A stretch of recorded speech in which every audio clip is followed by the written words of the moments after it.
Temperature ఎక్కడెక్కడ distribute అయింది world లో? హై టెంపరేచర్స్ ఎక్కడ ఉన్నాయంటే ఏం చెప్తారు? లేమన్ చెప్పిన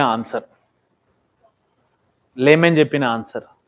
కానీ answer is 20 degree north latitude in the month of July.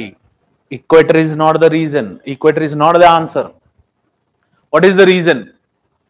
Equator లో టెంపరేచర్ త్రూ యూజ్ అయ్యే ఎవాపరేషన్ లో ఉన్న latent heat of vaporisation through అయ్యి హీట్ పైకి మూవ్ అయ్యి లేటెంట్ హీట్ ఆఫ్ కండెన్సేషన్ తోని క్లౌడ్స్ ఫార్మ్ అయ్యి వర్షాలు పడుతుంటే ఆ వర్షాల వల్ల టెంపరేచర్స్ తగ్గితే ఆ Equatorial reason highest temperatures experience చేయట్లేదు.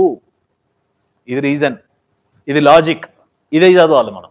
365 రోజుల్లో out of 365 days will experience 320 days of rainfall in equator. So you can imagine. మన మాన్సూన్ వచ్చిందిగా ఇప్పుడు ఇండియాలోకి, ఎండాకాలం కదా ఇది, June 21st కి సమ్మర్ సోల్స్టేజ్ కదా, మరి ఎండ కొట్టట్లేదేంటి, టెంపరేచర్ ఎక్కువ ఉండట్లేదు ఏంటంటే with the arrival of rainfall temperature automatically reduces.